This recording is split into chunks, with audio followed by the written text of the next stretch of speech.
আসসালামু আলাইকুম রহমতুল্লাহি ওবারাকাতু। আমি আপনাদের সামনে নতুন আরেকটা ভিডিও নিয়ে হাজির হয়েছি। আজকে আমি আপনাদের সামনে যে টপিক নিয়ে আলোচনা করব সেটা হলো আমরা অনেকেই আছি, দেখা গিয়েছে স্বামী স্ত্রীর মধ্যে যে একটা আদান প্রদান মেলামেশা ভালোবাসা, এটা আমাদের ভিতরে খুবই কম। অনেক সময় দেখা গিয়েছে আমাদের কাছে এই খবর আসে, স্বামী স্ত্রীর বিরুদ্ধে নালিশ দিচ্ছে, স্ত্রী স্বামীর বিরুদ্ধে নালিশ দিচ্ছে। কারণ একজন আরেকজনের প্রতি যৌনতা এবং ভালোবাসার যে স্পাম, এটা তারা তৈরি করতে পারে না। আসলে এটা আপনি কিভাবে তৈরি করবেন, আমি এই বিষয় নিয়ে আপনাকে আলোচনা করছি। যদিও কথাগুলো আসলে সাফ সাফ কথা বলাটা এটা জরুরি, যেহেতু এই বিষয়টা আমার আপনার জন্য জীবনের জন্য প্রয়োজন। প্রথম কথা, যৌন মিলনের সময় স্ত্রী স্বামীকে হেল্প করবে, স্বামী স্ত্রীকে হেল্প করবে। যদি উভয়কে হেল্প না করে, তাহলে কশ্চিনকালেও দুইজনের ভিতরে যে একটা ভালোবাসার মাধ্যম দিয়ে যে অর্গাজাম হয়, এটা কখনোই কি হবে না। একটা স্বামী তার লিঙ্গ কত বড় ছোট এটা বড় বিষয় নয়, বরং সে স্ত্রীকে আদর করে তার ভিতরে একটা উত্তেজনা তৈরি করা একটা স্বামীর দায়িত্ব। আর একটা স্ত্রীর দায়িত্ব হলো তার স্বামীকে এই বিষয়ে হেল্প করা। আমি আপনাদের কাছে কয়েকটা বিষয়ে দেখাবো, যে বিষয়গুলা হয়তো আপনারা যদি অ্যাপ্লাই করেন, ইনশা আল্লাহুল আজিজ, অবশ্যই আপনারা এর থেকে ভালো কিছু ইনশাল্লাহ পাবেন।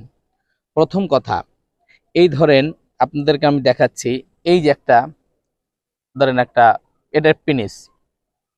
এখন এই পেনিস, এটা অনেকের ছোট আছে বড় আছে, কিন্তু ছোট বড় এটা বড় বিষয় নয়, বরং মেয়েদের যে যৌনাঙ্গ আছে, এই যৌনাঙ্গের 1 ইঞ্চি নিচে তাদের শুশ্রুর একটা জায়গা আছে। এই শুশ্রুর যে জায়গাটা আছে, এই জায়গার মধ্যে হলো তাদের কি থাকে, অর্গাজাইম ওইখান থেকে বের হয়।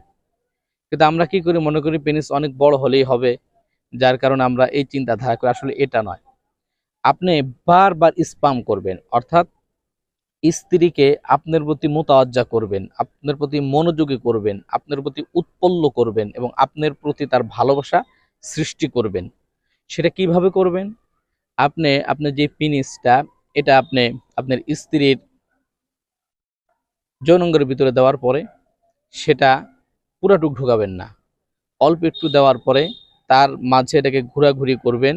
যখন দেখা যাবে আপনার বীর্যটা যখন একটা সীমাবদ্ধ পৌঁছে যাবে, তখন স্ত্রীর দায়িত্ব থাকবে এই আঙ্গুল দিয়ে তার পেনিসটা এইভাবে ধরে কিছুক্ষণ অপেক্ষা করবে। অপেক্ষা করলে সে আবারও 2 থেকে 3 মিনিট কি করবে, সময় নিতে পারবে। এরকম যখন তারা আস্তে আস্তে মিলামিশা করবে, একটা সময় তার স্বামীও যে দুর্বল আছে, এই দুর্বলটা কাটিয়ে তার হরমোন আরো তরতাজা হয়ে যাবে। কিন্তু আমাদের দেশে এটা খুব কম।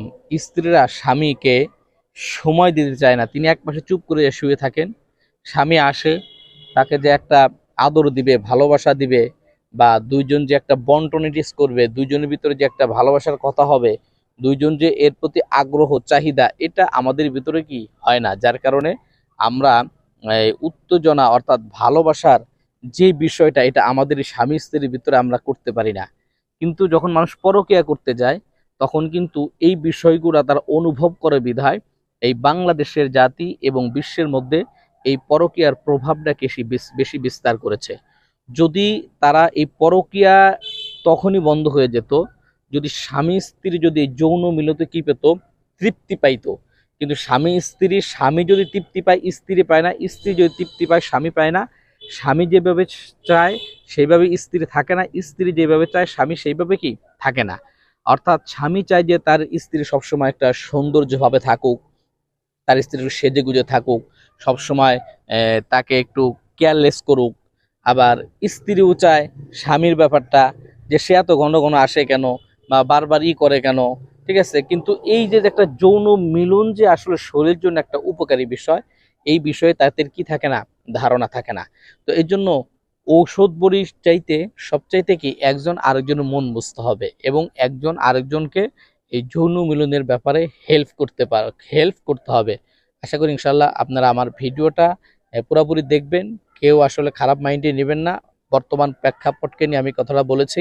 আপনাদের যদি এর পরবর্তীতে অন্য কোনো ভিডিও দেওয়া লাগে আমাকে বলবেন, ইনশাল্লাহ আমি সেই ভিডিও আপনাদেরকে দেবো। আসসালামু আলাইকুম।